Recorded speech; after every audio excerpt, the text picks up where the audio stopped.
Hello friends, कैसे हैं आप सभी। Welcome to the second part of the geography MCQs। Now part 1 में हमने क्लास 10 एंड क्लास 11 के क्वेश्चन नंबर 13 तक जो मिनरल से रिलेटेड क्वेश्चंस हैं, मिनरल रिसोर्सेज से रिलेटेड क्वेश्चंस हैं, वो हमने पार्ट 1 में ऑलरेडी ख़त्म किए हैं। इसके पहले के पार्ट में we have already covered the questions of class 6, 7, 8 and 9th। So आज हम शुरू करने वाले हैं क्वेश्चन नंबर 14 से। यहाँ से पार्ट स्टार्ट होता है हमारे क्लास 11 की फ़िज़िकल ज्योग्राफी का। सो पैटर्न हमारा यही रहने वाला है कि we will first discuss the questions and then I will give you the explanation and I will try to explain you the answers with appropriate reasons. बीच बीच में I will also ask you various questions जिसका answer आप मुझे comment box में देख सकते हो।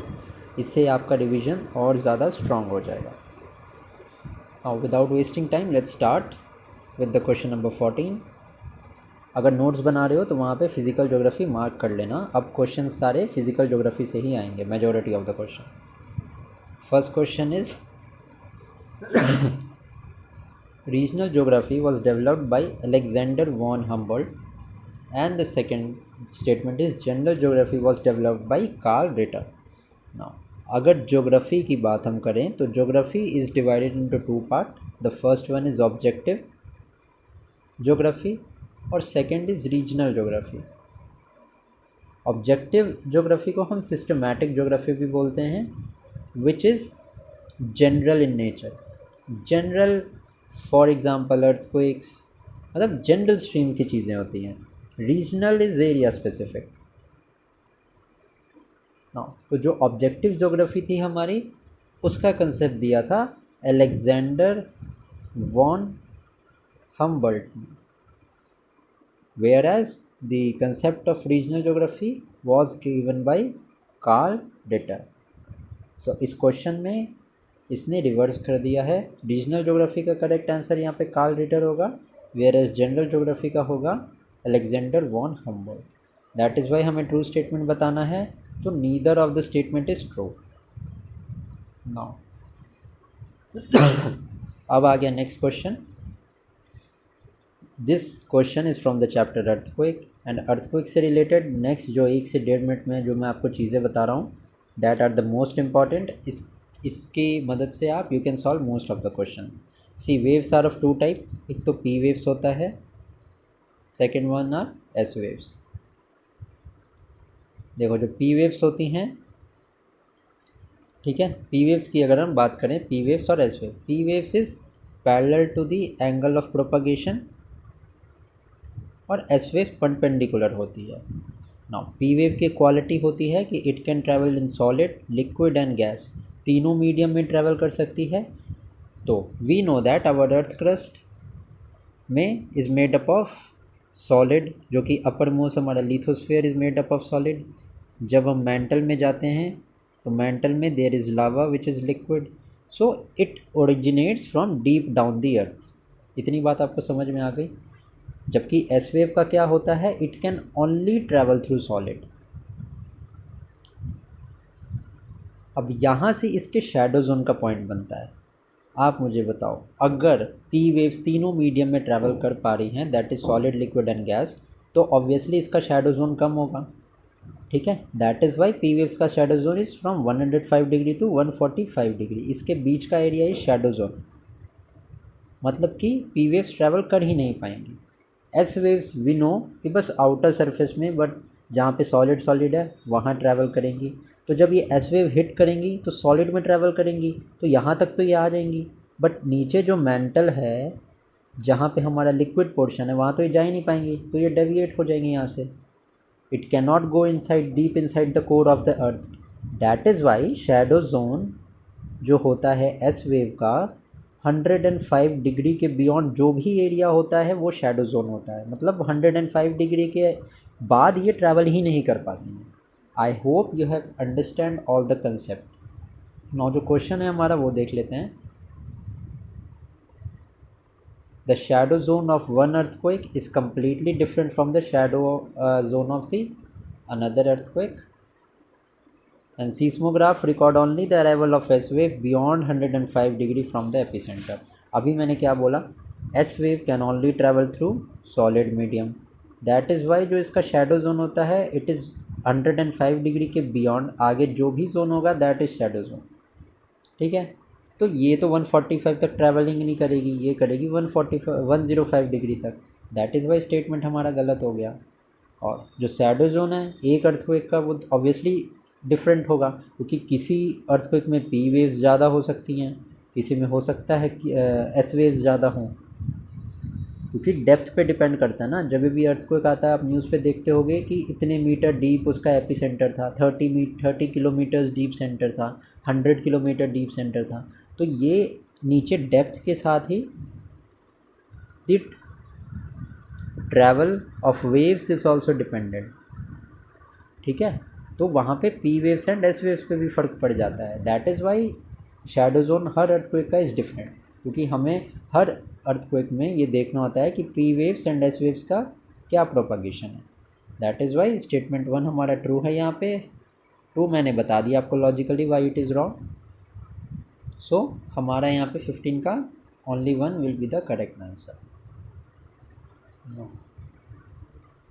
अब देखो वही P waves and S waves का क्वेश्चन आ गया। Now the shadow zone of P wave is wider than the shadow zone of S wave. और जो सेकेंड स्टेटमेंट हमारा, this is P wave do not reach the entire area beyond 105 degree from the epicentre. False statement बताना है। अभी बताओ, मैंने आपको P wave and S waves के बारे में जितनी रेलिवेंट इन्फॉर्मेशन थी वो सारी दे दी है। सो ये कितना कोर ज्योग्राफी का क्वेश्चन है, बट आई थिंक जो मैंने आपको इन्फॉर्मेशन दी है you will be easily able to solve this question, and इसके बियॉन्ड एग्ज़ाम में आएगा भी नहीं, चाहे जितनी मर्जी पीएचडी कर लो। ठीक है, पढ़ो उतना ही जितना एग्ज़ाम के लिए रेलिवेंट हो। कोई आप जियो साइंटिस्ट के एग्ज़ाम की तैयारी नहीं कर रहे हो कि आपको डीप डाउन जाना है, 10 रेफरेंस बुक से पढ़ के आओगे पी वेव क्या होता है, एस वेव क्या होता है।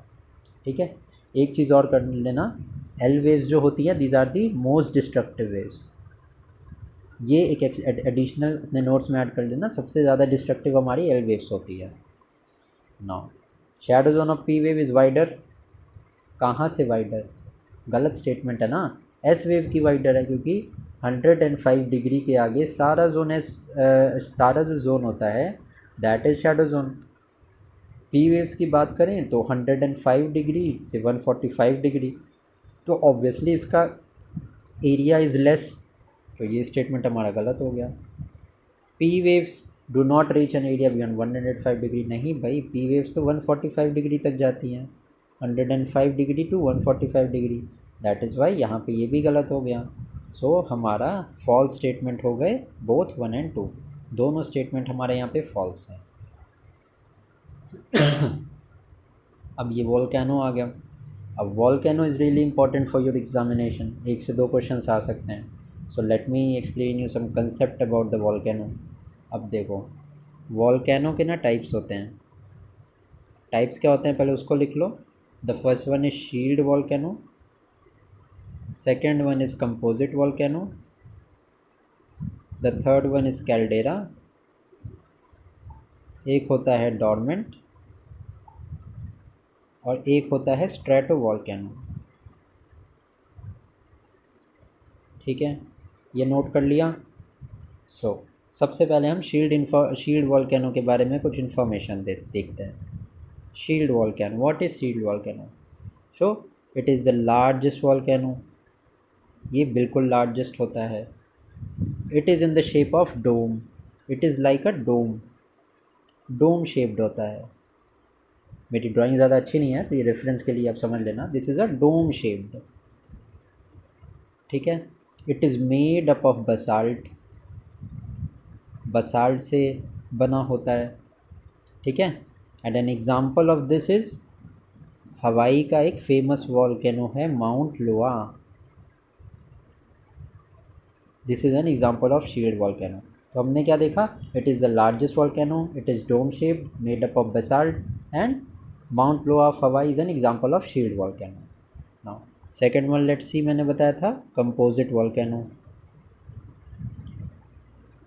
अब कंपोजिट वॉल्केनो का क्या होता है, इट इज़ विशियस, मतलब थिक होता है, इसका लावा का फ्लो थिक होता है।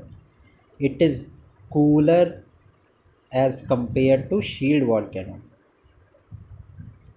It is cooler as compared to shield. तीसरा क्या है, पाइरोक्लास्टिक मटेरियल होता है, ठीक है, heterogeneous mixture which is thick. And fourth one is example mount Fujiyama या माउंट फूजी भी जिसको हम जानते हैं, Japan is an example of composite volcano. Third हम देख लेते हैं, देयर इज़ कैल्डेरा वॉल्केनो. ये सब नोट करते जाना, दिस इज़ रियली इम्पॉर्टेंट, ठीक है. मोस्ट एक्सप्लोजिव, ये जो मैं एडजेक्टिव लगा रहा हूँ ना साथ में, these are very very important. ऐसे ही क्वेश्चंस आते हैं पेपर में, ठीक है. इसकी क्वालिटी क्या होती है कि इतना ज़्यादा ये एक्सप्लोजिव होता है कि इट कोलैप्सेज ऑन इटसेल्फ. मतलब ये एक्सप्लोज होके खुद के ऊपर गिर जाता है, खुद के ऊपर गिरता है, तो इस तरीके से गड्ढा हो जाता है. एंड जब इस गड्ढे में पानी भर जाता है, then a crater is formed. Crater form होता है. एंड क्रेटर से याद करो कि इंडिया में देयर इज़ अ लेक, ठीक है, in Maharashtra which is Lonar lake. अगर पढ़ा होगा तो ये आपको पता होगा, this is a formed by a crater.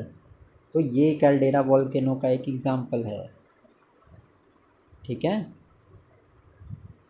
एक मैंने बता दिया, कोलैप्स कर जाता है खुद के ऊपर. एंड जो भी रिजर्व्स होते हैं ना मैग्मा के, रिज़र्व होते हैं मैग्मा के, ये इतना ज़्यादा एक्सप्लोजिव होता है कि इसको सप्लाई जहाँ से होती है मैग्मा की, वो लोकेटेड होता है इसी के पास. मतलब यहाँ पे ये वॉल्केनो है तो इसी के आसपास वॉल्केनो का सोर्स भी होगा जहाँ से इसको मैग्मा मिलेगा फॉर द एक्सप्लोजन, ठीक है. So there is one dormant volcano. Dormant नाम से ही बता रहा है, it is not active. Example मैं दे देता हूँ, कमेंट सेक्शन में मुझे बताना ये कहाँ पे है, ठीक है. नारकोंडम वॉल्केनो. अब मुझे कमेंट सेक्शन में बताना कि नारकोंडम कहाँ है. Dormant, only dormant volcano of India है ये. तो इससे आप गैस कर लेना. आप लोग इतने स्मार्ट हो कि गैस कर लोगे जगह का नाम. अगर नहीं याद आ रहा होगा तो डू मेंशन, मैं बता दूंगा कमेंट में, ठीक है. So these are the types of volcano. And I hope कि अब आप ये क्वेश्चन बना लोगे. Shield volcano are mainly made up of granite. अभी याद करो मैंने क्या बताया, ग्रेनाइट से बने होते हैं कि बेसाल्ट से बने होते हैं. तो बेसाल्ट से बने होते हैं, that is why this is wrong. The volcano of Hawaiian island are the best example of shield volcano, ठीक है. ये मैंने अभी बताया था, हवाई में there is Mount Loa, this is an example of a shield volcano, ठीक है ना. ये स्टेटमेंट हमारा सही है. अब बताओ, जो शील्ड वॉल्केनो होता है, इट इज़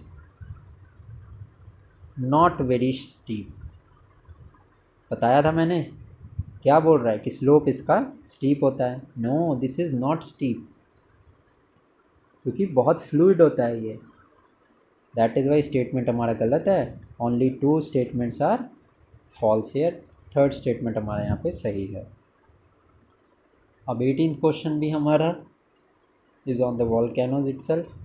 हमें बोल रहा है these are the most explosive volcano. अब देखो, हमें वॉल्केनो का टाइप बताना है. अभी मोस्ट एक्सप्लोजिव आ गया, हमें पता चल जाएगा भैया ये कैल्डेरा है. अभी बताया था आपको, अगर आपने ध्यान दिया होगा तो you can easily solve this question without even reading these points also. Collapse depression are formed in the volcanic eruption. बताया था अभी, इट कोलैप्सेज ऑन इटसेल्फ. देखो दूसरी कैरेक्टरिस्टिक्स भी मैच कर गई. And reserve of magma that provide them with lava located near them. बिल्कुल, ये भी अभी बताया था. तो सीधा यहाँ से हमारा आ गया, this is an example of caldera. 18 का C is the right answer. Now let's see question number 19.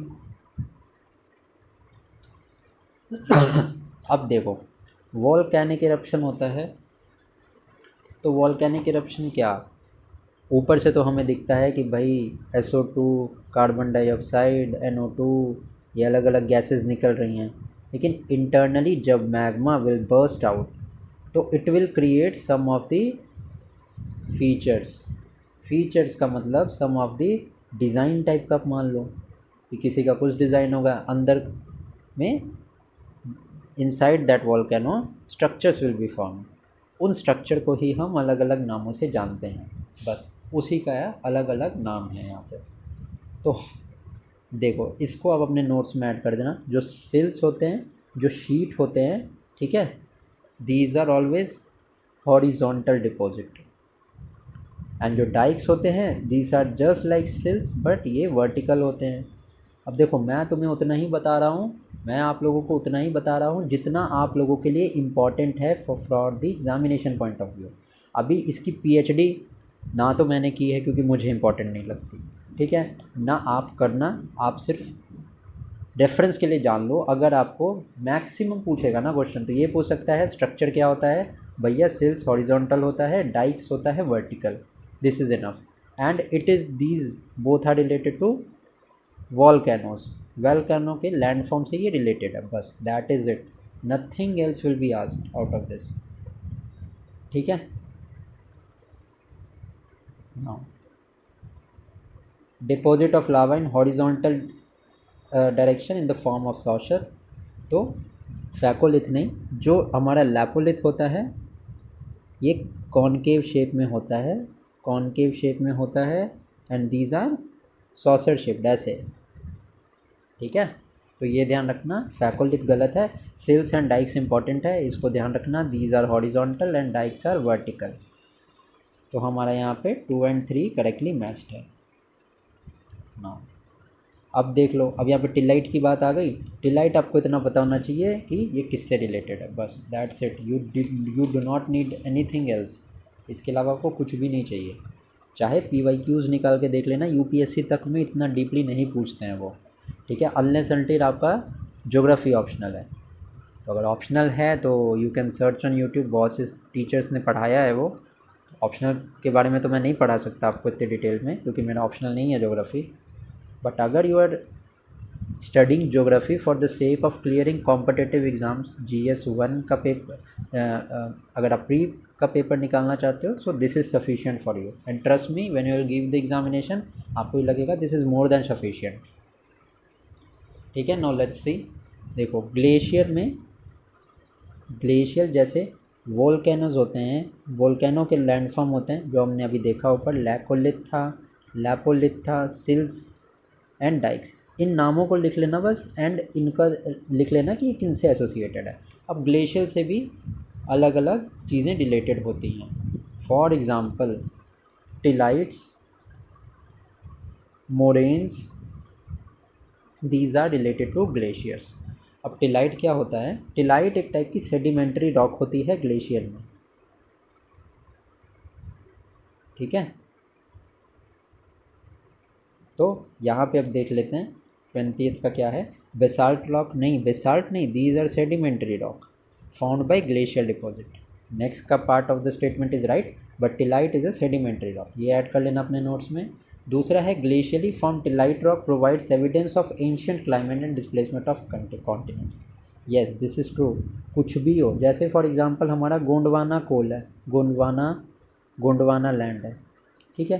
सो इसके प्रूफ हमें मिलते हैं अफ्रीका के रॉक से, अमेरिका में, साउथ अमेरिका के रॉक्स में, ऑस्ट्रेलिया के रॉक्स में। So everything is related to one another क्योंकि the earth is continuously changing. तो ग्लेशियली फॉर्म जो टिलाइट होते हैं वो provides as an evidence of ancient climate and displacement of continent. That is why true statement में only 2 will be the right answer here. Now, who among the following first expressed the possibility of connecting together with Europe, Africa, and America? Now, the theory, ठीक है, the theory was given। अभी देखो एक चीज़ और आपको बताता हूँ मैं,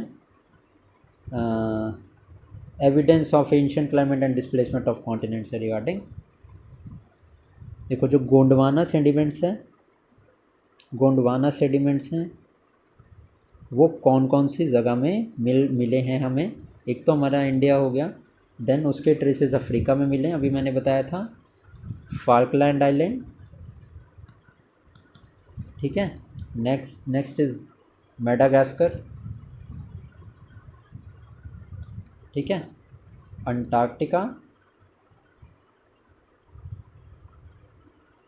एंड ऑस्ट्रेलिया, इन जगह से हमें गोंडवाना सेडिमेंट्स के प्रूफ मिले हैं। ठीक है, तो ये ध्यान रखना, ये बहुत इंपॉर्टेंट है, ये आ सकता है। ठीक है, नाउ ओनली 2 हमारा इसमें सही आंसर है। और नेक्स्ट क्वेश्चन देखते हैं। Who among the following first express possibility of connecting together with Europe, Africa and America. अब देखो ये हमें कहाँ से मिलता है, पता चलता है। So this theory was given by Abraham और टेलियस। ओके, 21 का सी हमारा करेक्ट आंसर होगा। Now let's move to question number 22। 22 में हमें क्या है? So this is a theory related to oceanic plates. अब देखो मैं यहाँ पे आपको ना एक बेसिक डायग्राम बना के समझा देता हूँ। See, this is a part of land, एक second, this is a part of land, इसको लैंड का पार्ट मानो। ठीक है, देन दिस पार्ट, यहाँ से पानी शुरू हो गया। ठीक है, this is water, this part is continental shelf. Now यहाँ से हम नीचे आए तो ये क्या है? This is a slope, slope है ना, तो स्लोप को क्या बोलते हैं? इस स्लोप को, this is called continental slope. फिर ये नीचे गया, अब यहाँ से अंडरग्राउंड टोपोग्राफी शुरू हो जाती है।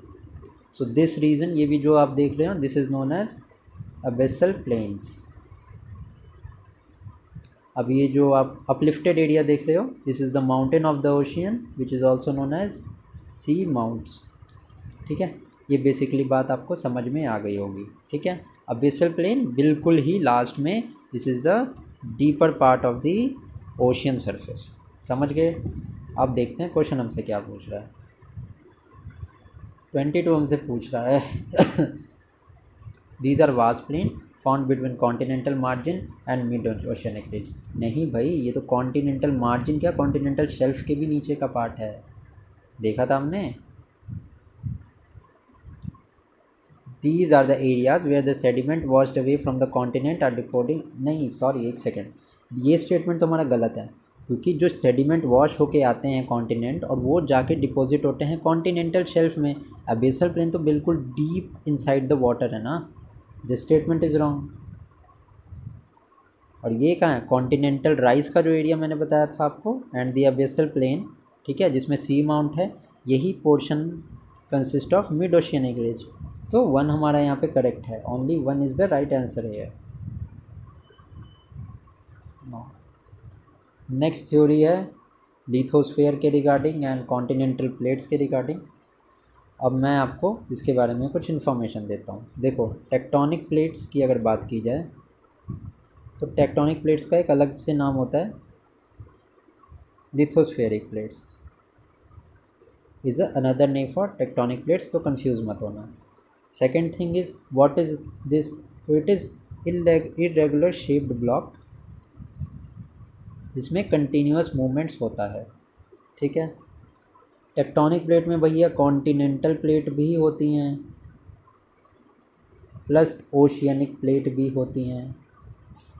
अभी मैं अगर इसका आपको एग्जांपल देना चाहूँ तो कॉन्टिनेंटल प्लेट का तो एग्जांपल यूरेशियन प्लेट ही हो गया। ओशियनिक प्लेट एक पैसिफिक प्लेट होती है, दैट इज़ ओशियनिक प्लेट। तो इसमें दोनों continental plate plus oceanic plate दोनों होती है।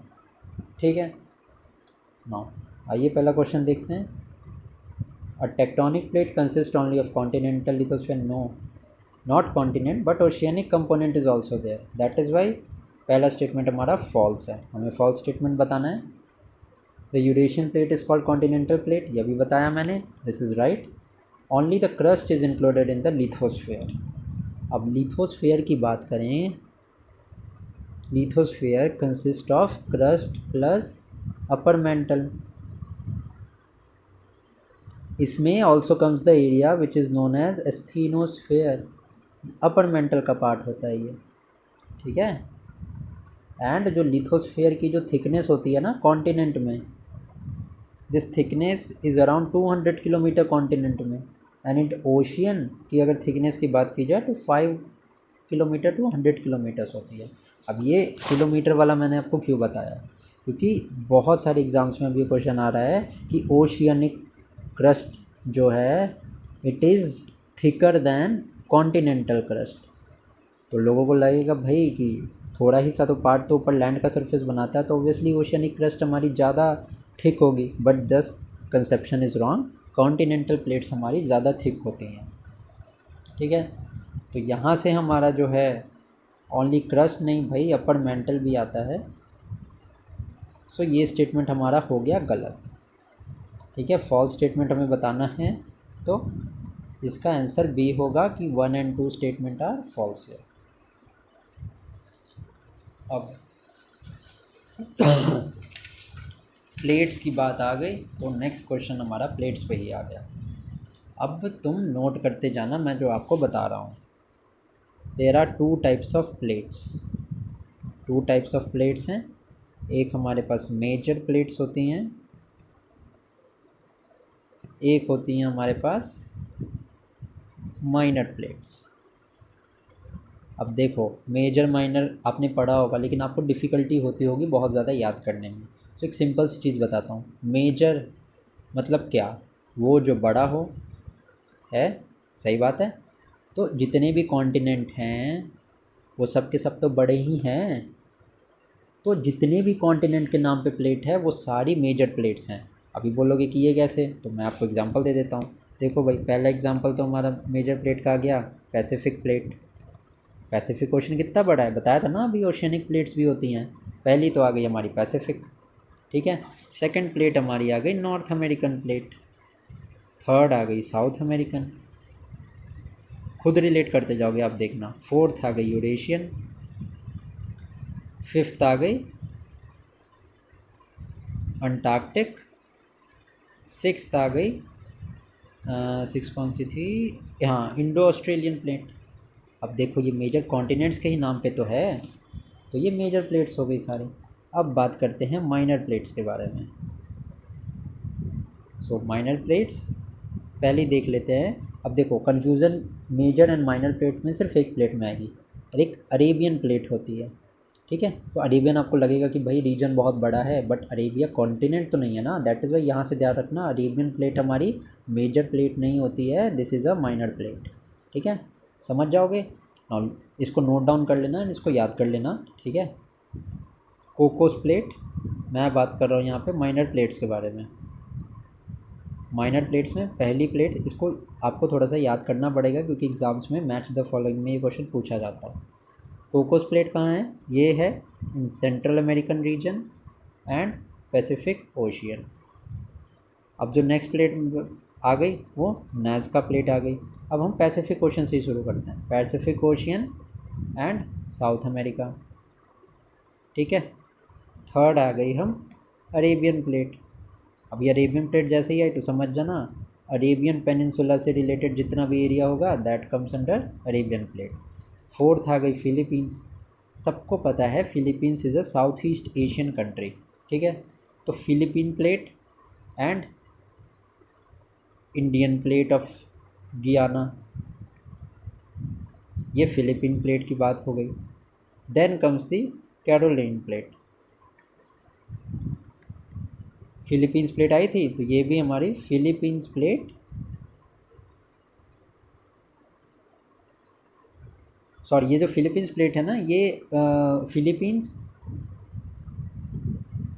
एक सेकंड, ये मैंने थोड़ा सा गलत बता दिया, इसको सही कर लेना। देखो जो फिलीपींस प्लेट है ना, एक सेकंड मैं इसको सही से बता देता हूँ। 3 तक तो क्लियर था। अभी फिलीपींस प्लेट की बात करें, sorry for the mistake, Philippine plate की बात करें, सो this is between Asia and Pacific ocean, ठीक है। एंड जो 5th नंबर की है कैरोलिन प्लेट, ये हमारी Philippine and Indian plate in north of Guiana. 6 में हमारी आ गई Fiji plate, this is in north east of Australia. अब let us do a quick revision ताकि आपके दिमाग में बात सेट हो जाए। मैंने वो थोड़ा सा गलत बता दिया, सो आपके दिमाग में कन्फ्यूजन नहीं हो। So let's revise it. सबसे पहला कोकोस प्लेट आ गई हमारी, सी से कोकोस, सी से सेंट्रल अमेरिका। एंड हमने देखा है भाई पैसिफिक ओशन तो हर जगह है, तो ये पैसिफिक। नेक्स्ट थी, याद करो, नाज़का प्लेट। तो हम पैसिफिक ओशन से ही तो आए थे, पैसिफिक ओशन आ गया एंड साउथ अमेरिका आ गया, ठीक है। फिर हमने एक अलग से प्लेट का नाम देखा जो कि अरेबियन प्लेट थी। तो भैया जो अरेबियन पेनिनसुला की कंट्री है ये प्लेट वहीं थी। अब फोर्थ की बात करते हैं, फिलीपींस प्लेट पे आ जाते हैं हम। तो यहीं से पैसिफिक ओशन भाई 2 प्लेट में आ गया, यहाँ पे भी पैसिफिक ओशियन आएगा एंड साथ में एशिया का कॉन्टिनेंट आएगा, ठीक है। फिफ्थ हमारी फूजी प्लेट थी। फूजी प्लेट कहाँ थी? North east region of Australia. एक हमारी कैरोलिन प्लेट थी। कैरोलिन प्लेट हमारी कहाँ थी? Philippines and north plate in Vienna, ठीक है। आई होप ये प्लेट्स का सारा कंसेप्ट आपको समझ में आ गया होगा, मेजर एंड माइनर। इसको आप अगर मल्टीपल टाइम्स रिवाइज करोगे, या मेरे हिसाब से तो अभी भी ये आपके दिमाग में पूरी तरीके से बैठ गया होगा। सो नाज़का प्लेट आ गई between north America. North America तो कहीं जिक्र ही नहीं है, गलत हो गया। Philippines plate between Asian continent and pacific, yes this is correct. Caroline plate, Philippines and Indian plate, ठीक है। हमें यहाँ पे करेक्ट मैच बताना है। So this is right, Indian plate of Guiana, यहाँ पे हमारी कैरोलिन प्लेट थी। सो 24 का सी हमारा will be the correct answer. I hope you have understood this concept. Now let's see the next question, that is 25। सी, मैं जानता हूँ questions बहुत स्लोली हो रहे हैं, क्वेश्चंस में टाइम लग रहा है, बट आप मुझे बताना क्या ये जितना टाइम मैं ले रहा हूँ, क्या मेरी बात या जो मैं समझाना चाह रहा हूँ आपको, क्या आप समझ पा रहे हो? प्लीज़ मुझे कमेंट सेक्शन में बताना। अगर समझ में नहीं आ रहा है तो I will try to change my way. देखो बेशक हम बहुत धीरे धीरे क्वेश्चंस कर लें, but we have to try to understand the concept, ताकि एक बार देख लें 50 बार देखने की ज़रूरत ना पड़े। नाउ अभी आ गई डिफरेंट टाइप ऑफ बाउंड्री, ठीक है।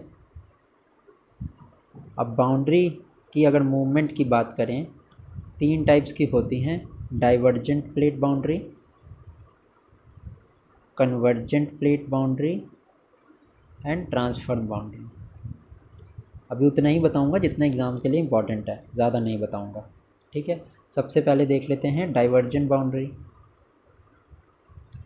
डाइवर्ज का क्या मतलब होता है? एक दूसरे से अलग जाना। मतलब क्या? एक प्लेट अगर इधर को जा रही है तो दूसरी प्लेट इधर को जाएगी, सिंपल, ठीक है।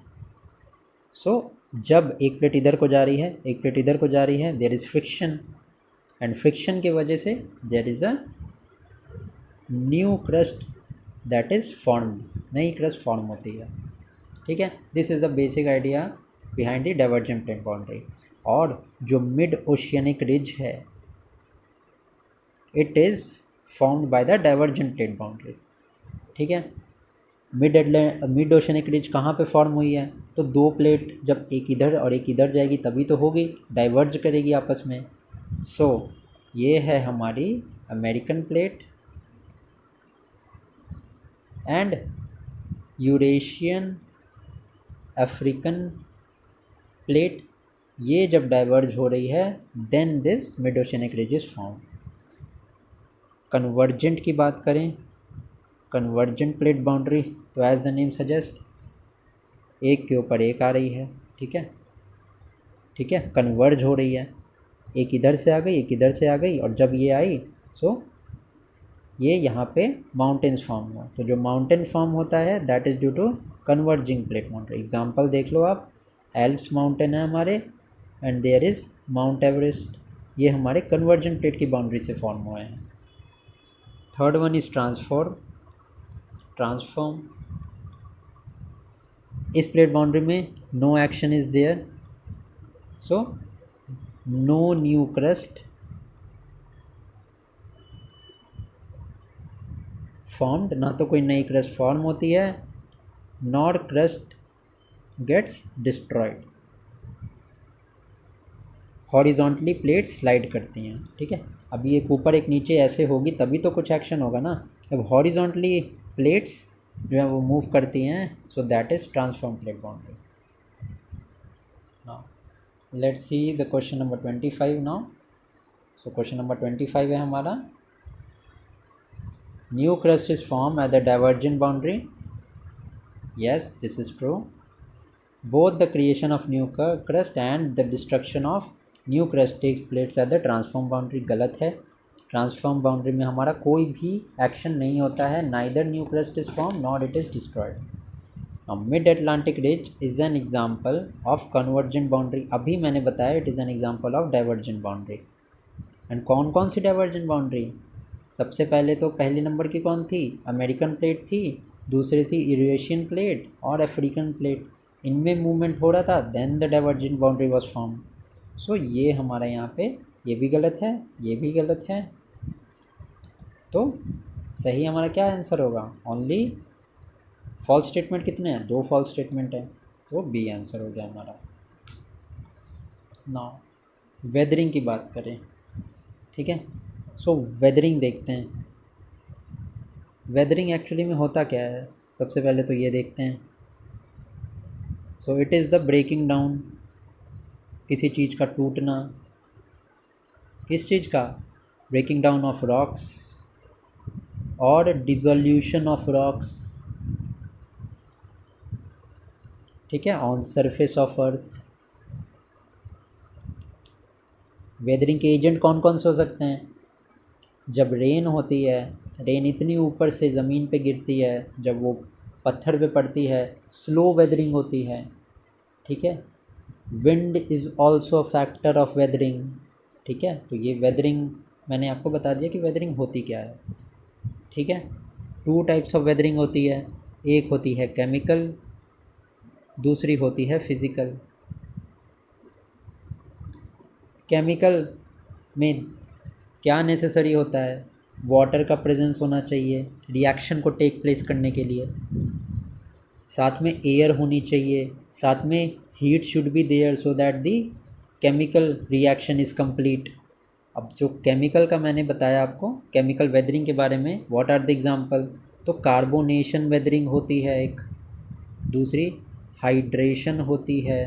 अब इसके डिटेल में जाने की ज़रूरत नहीं है आपको। ऑक्सीडेशन होता है एंड रिडक्शन। जैसे केमिकल रिएक्शन होते हैं ना, वैसे ही वेदरिंग भी होती है। और अगर फिज़िकल वेदरिंग की मैं बात कर लूँ तो फिज़िकल वेदरिंग में there is exfoliation.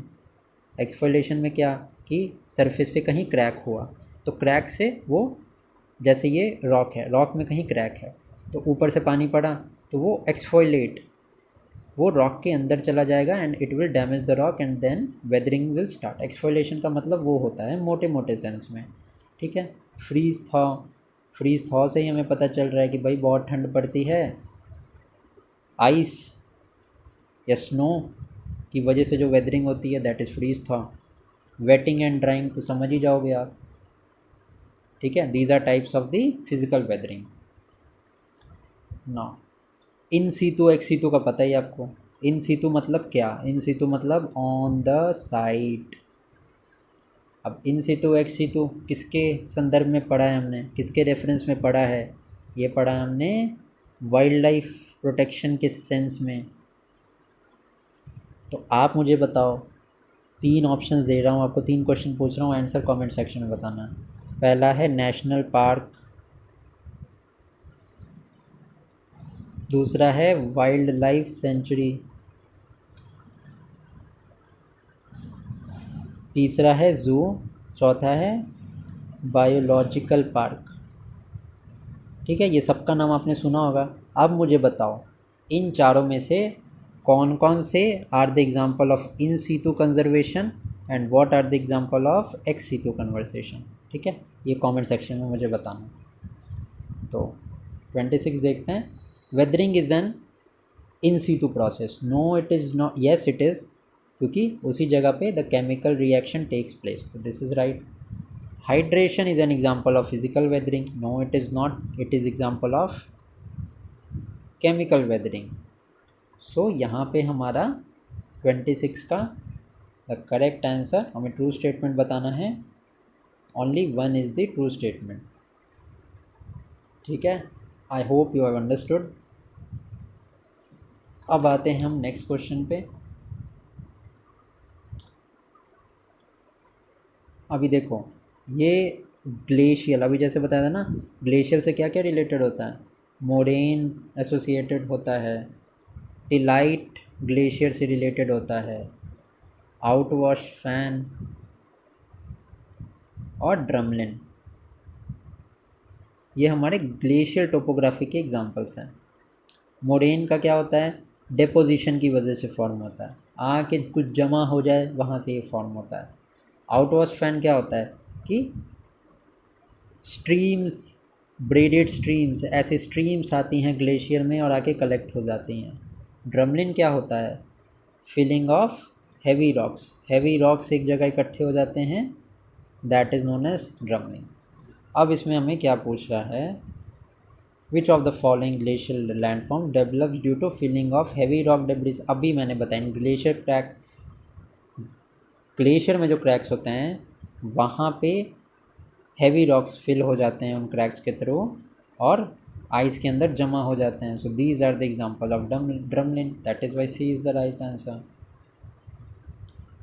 Now cirque क्या है, देखो ये क्या होता है ना, जो ग्लेशियल माउंटेन होते हैं उनमें होल्स क्रिएट हो जाते हैं, ठीक है, जैसे दिस इज़ एन वॉल्केनो, तो यहाँ पे होल क्रिएट हुआ, ठीक है। सो ऐसे ही जो ग्लेशियर्स होते हैं उसके टॉप में होल क्रिएट हो जाते हैं, और होल्स कहाँ होंगे, ये हमेशा टॉप होंगे, टॉप पे होंगे। So this cirques are always on the top of glacial valleys, तो ये भी एक चीज़ आप ध्यान रखना। और ये सर्क्स होते हैं, these are the steep slopes, क्योंकि टॉप पे होते हैं, एक बेसिक आइडिया है, इसको ध्यान में रखना। क्वेश्चन है, most cirques are found at the top of glacial valley, correct. These are deep long wide road whose walls are straight और concave with a gentle slope. नहीं भाई, टॉप पे होगा तो स्लोप जेंटल नहीं होगा, स्लोप हमारा स्टीप होगा, that is why true statement हमारा ओनली 1 हो जाएगा। Now let us do question number 29। अब देखो, ग्राउंड वाटर की अगर मैं बात करूं तो ग्राउंड वाटर हमें ऊपर से लगता है कि भैया ग्राउंड वाटर का क्या काम है, तो ये स्ट्रीम में सबसे पहले कि ये सरफेस के अंदर रहता है and it provides us with water whenever we need it. So ground water conservation की बात होती है, डन है। अगला कंसेप्ट इससे रिलेटेड क्या है कि ये तो हम जो ऊपर से देख रहे हैं ग्राउंड वाटर तो वो काम करता है, लेकिन ग्राउंड वाटर जो पृथ्वी के अंदर रहता है, सरफेस के अंदर रहता है, उसका क्या काम होता है, कभी सोचा है? ठीक है, ग्राउंड वाटर सरफेस के नीचे acts as feature of erosion and deposition का भी काम करता है, तो जो कास्ट लैंडफॉर्म है हमारा उसी से रिलेटेड है। अब ये काम कैसे होता है, अब देखो, जब जो सरफेस पे रॉक्स होते हैं उनमें क्रैक्स होते हैं तो वो परमिएबल बन जाती है। परमिएबल का क्या मतलब है कि वैसी जगह जहाँ से कुछ इंटर कर सकता है, ठीक है। परमिएबल बन होने की वजह से दीज आर लेस डेंस की वजह से there are cracks and joints. तो ऑब्वियसली पानी तो लिक्विड है, वो तो अपना रास्ता बनाएगा ही, तो सरफेस वाटर जो है that percolates into the ground. पहले तो ये क्या करेगा, वर्टिकली फ़्लो करेगा, जब नीचे जाएगा तो this is a vertical flow. Vertical flow करने के बाद एक टाइम पे इट फ्लोज हॉरिजॉन्टली, तो जब हॉरिजॉन्टली फ़्लो करेगा it causes erosion, the ground water causes erosion below the surface of अर्थ, ठीक है। और ये स्पेशली ये ग्राउंड वाटर इरोजन कहाँ करता है, रॉक्स में तो करता ही है, but specially it is an type of rock which is limestone, dolomite, ऐसी रॉक्स में ही ज़्यादा इरोजन का फीचर होता है। क्यों? क्योंकि इसमें हमारा कैल्शियम कार्बोनेट होता है, वहाँ पे ये रिएक्शन करके इरोजन करता है, ठीक है। So this is the all the information regarding this. Now cast landform, तो यही जो horizontal and vertical movement of ground water होता है जिससे इरोजन होता है। डिफरेंट लैंडफॉर्म्स आर मेड जिसमें कि one of them is known as karst landform and it is not a feature of glacier but a feature of ground water. ना अभी जैसे मैंने बताया कि ग्राउंड वाटर सरफेस में दो काम करेगा, इरोजन का भी काम करेगा, डेपोजिशन का भी काम करेगा। वैसे ही ग्लेशियर का मैं बता देता हूँ आपको। ग्लेशियर दो तरीके से काम करता है। अगर हम इरोजनल फीचर की बात करें तो इरोजन फीचर मतलब है सर्क्स हॉर्न ग्लेशिएटेड वैली, ठीक है। एंड जब ग्लेशियर हमारा डिपोजिशन का काम करेगा, it is known as moraine, it is known as esker, it is known as drumlins. अलग अलग फॉर्म्स में ये जाना जाता है, ठीक है। So this is a basic idea. पहला स्टेटमेंट हमारे यहाँ पे है karst landform are formed by glacier, this is absolutely wrong. Ground water का फीचर है। And esker, drumlin etcetera horn are the types of landform which is deposited by glacier. No, erosional landform होता है ये। सो हमारा 1 भी गलत है, 2 भी गलत है, तो फॉल्स स्टेटमेंट हमारे both of these are false statement. No, stalagmite and stalactite, ये भी अभी मैंने बताया ग्राउंड वाटर से रिलेटेड हैं, ठीक है। जो स्टैलसाइट होता है ना, वो वेरिंग थिकनेस का होता है, मतलब बेस पे वो ज़्यादा थिक होगा ग्राउंड में, एंड जैसे जैसे वो ऊपर जाएगा वो थिनर होता जाएगा, ठीक है। एंड अगर मैं स्टैलग्माइट की बात करूं, सॉरी, ये स्टैलग्माइट है जो कि थिक होगा बेस पे एंड ऊपर जाते जाते वो थिनर होता जाएगा। एंड जो स्टैलसाइट होता है, ठीक है, वो लाइम एंड अदर, देखो इसके लिए मुझे ना तुम्हें पूरा बताना पड़ेगा ग्राउंड वाटर टोपोग्राफी से रिलेटेड। उतना ज़्यादा इम्पॉर्टेंट है नहीं गिवन स्टेट पीएससी एग्ज़ाम्स के लिए, ना ही यूपीएससी में इतने डेप्थ में पूछते हैं। सो आई सी नो बेनिफिट। अभी मैं आपको समझाऊं कैसे इसमें, बस इतनी सी बात समझ लेना। स्टैलसाइट की वेरीड थिकनेस होती है, ठीक है। बेस में ये थिक होता है, टॉप पे ये थिन होता है। स्टैलग्माइट की जहाँ तक बात करें, लाइम मिक्स्ड होता है और देन रूफ से ये नीचे की तरफ को गिरता है। सो यहाँ पे जो ऑप्शन है ना, ये रिवर्स करके दे रखे हैं, दैट इज़ वाई इसमें neither of the statement are true. So 30th question तक हमने कवर कर लिया है। वीडियो काफ़ी बड़ी हो गई है, तो let me keep that this part यहाँ तक। नेक्स्ट पार्ट में चाहे जितना भी टाइम लगे, 50 क्वेश्चंस को हम all of the question we will do in the next video, ठीक है। या अगर आप बोलोगे कि 2 वीडियोज़ में इसको कन्वर्ट करके मैं कर दूँ कि 2 वीडियोज़ और बना दूँ इसके बाद, तो मैं 2 वीडियोज़ भी बना दूँगा। Do mention in the comment section कैसा लगा ये लेक्चर, ठीक है। जो क्वेश्चंस मैंने पूछे हैं कमेंट में इसका आंसर ज़रूर करना, ठीक है। Till then let's keep this video यहाँ तक। वीडियो अच्छी लगी हो ज़रूर से लाइक करना, शेयर कर देना if you find it beneficial, share to your friends. सारे इस इनिशिएटिव का फ़ायदा उठाएं। Till then thank you, keep studying.